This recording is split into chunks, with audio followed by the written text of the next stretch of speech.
TheGatewayPundit.com, Jim Hoft. Barack Obama cut pay for military men and women serving in harm's way starting this month. Did you know that, by the way? Oh, yes, he set up a brand new Veterans Job Corps plan. Oh, and he's going to do this and do that. No, he's undermining the men in uniform in combat and the vets. Don't believe a damn thing this guy says, folks.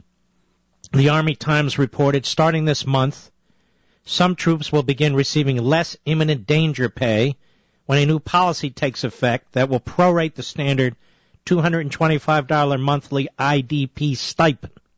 Under the new policy, troops will be paid only for the actual days they spend in the danger pay location.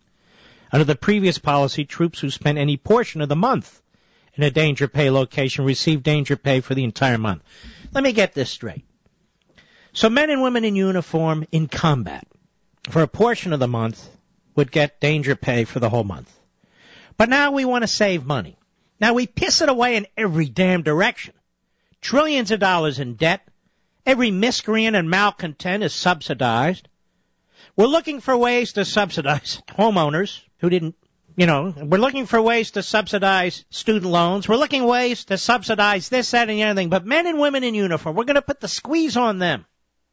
Because the proration amounts to $7.50 per day. So, for example, if a service member spends only 7 days of the month in Afghanistan, he or she will receive only $52.50 added to their paycheck, rather than $225. This is a disgrace.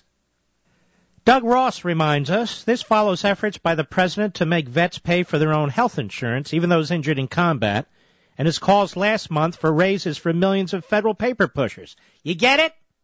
Paper pushers, more money, more benefits. They're protected. Combat troops, less money. Veterans, pay for your own health insurance. Don't be fooled by this guy. He's not in favor of the military. Hell, what did I do with the... Oh, here's a couple of more examples. From the Washington Times, Rowan Scarborough. America's aging tactical air force, the jets that protect ground troops and strike hard to reach targets, is shrinking, just as the Pentagon is cutting even more planes to achieve nearly a $500 billion in spending cuts. The trend has set off alarms among retired fighter pilots, some of whom wrote to Congress last month, warning that the U.S. TAC Air is in trouble. They fear the political pressure to drive down the deficit will mean there will never be enough money to replace 1970s jets with advanced aircraft to operate against rising militaries such as China's, which last year unveiled its own stealth fighter, the J-20. With the exception of our airlift fleet, we have a geriatric air force, said retired Lieutenant General David Deptula, a former F-15 Eagle pilot and Operation Desert Storm warplaner. We're flying fighters that are 30 years old. What people seem to miss is a fighter is not like an airliner, where you take off from point A and go to point B. Our pilots put 6 to 9 gravitational forces on these things every day.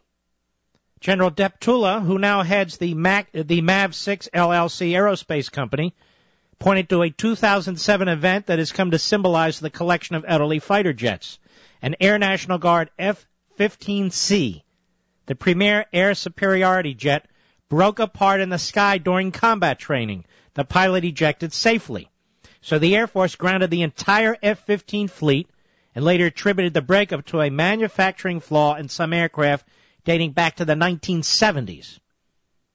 The total number of Air Force fighters, which include the F-16 Falcons, the F-15 Eagles, A-10 Thunderbolts, and F-22 Raptors, has fallen by nearly 25%, from 2,477 in 2001 to 2004 today, according to service figures provided to the Washington Times. In 2001, the Air Force flew an even larger fighter force in 2001, counting 52 F-117 stealth fighters that were retired in 2006. Today, it has 372 fewer F-16s, 263 fewer F-15s, but 179 more F-22s, which have yet to see combat. And it goes on these slashes to our air defenses. It's just on and on and on. I have another article on what's going on with the Navy. We may have to pull 1 or 2 aircraft carriers. But don't worry, Obama supports the military. Yes, he got bin Laden.